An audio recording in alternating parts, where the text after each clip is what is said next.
वर्षभर टिकणाऱ्या कैरीचं लोणचं कसं करतात हे तुम्हाला मी आज सांगणार आहे. अगदी सोप्या पद्धतीत. आधी आंबे स्वच्छ पाण्याने धुवून घ्यायचे. आडकीताच्या साह्याने बारीक बारीक मस्त असे कट करून घ्यायचे.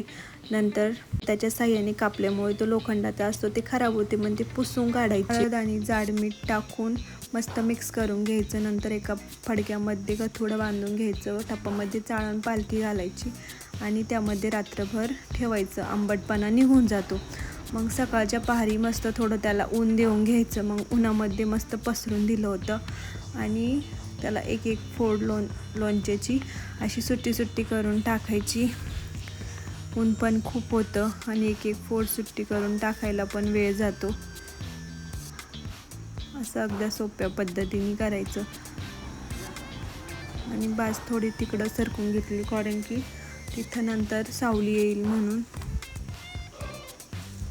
आणि तोपर्यंत आपलं लोणचं सुकत होतं. तोपर्यंत म्हटले मम्मीला थोडी मदत कर लागावं. त्यानंतर मम्मीने लसूण तिकडं बाजूला सोलायला घेतला. लोणचं हे करून पाकडून घेतला आणि हे चोळत होती. मम्मी गेली लोणच्याचा बाजार आणायला. तोपर्यंत मी इकडे लगेच राहिलेला लसूण घेतला होता.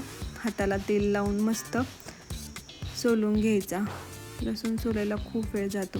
आणि असं संध्याकाळी गेली होती, लोणचं बनवायला घेतलं. मग कढईमध्ये तेल तापत ठेवलं होतं शेगडीवरती.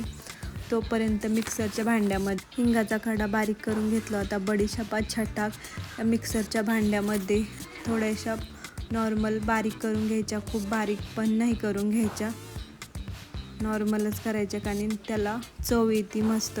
हे बघू शकता, अशा प्रकारे बारीक करून घ्यायच्या, खूप बारीक पण नाही.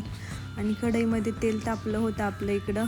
तेलामध्ये 2 लवंगाच्या पुड्या टाकून तळून घेतो. त्यासाठी लागणारं साहित्य तुम्ही 1.5 किलो गूळ, 2.5 किलो तेल, मोहरी अर्धा किलो डाळ.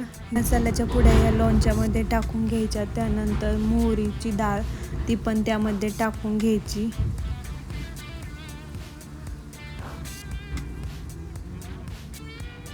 लसूण कढईमध्ये ठेवला होता इकडे. लोणच्यासाठी जाड मीठच वापरायचं. घरची हळद आणि 2 चमचा मिरची टाकून व्यवस्थित त्याच्यात गूळ पण टाकून घेतला होता. आणि इकडं लोणचं मध्ये लसूण कांड्या त्या तेलात टाकल्या होत्या त्या, आणि व्यवस्थित असं मिक्स करून घ्यायचं. मस्त एकजीव होईपर्यंत व्यवस्थित लोणच्याच्या खापाला लागण असं मस्त असं चोळून घ्यायचं. त्याची बरणी पालथी मारून त्यात अगरबत्तीची वाफ देऊन घ्यायची. आणि नंतर मस्त लोणचं हे भरून घ्यायचं आपलं. आणि गार झाल्यावर त्यावरती तेल वाटायचं. व्हिडिओ आवडला असेल तर लाईक सबस्क्राईब करा. भेटूया नेक्स्ट ब्लॉगमध्ये.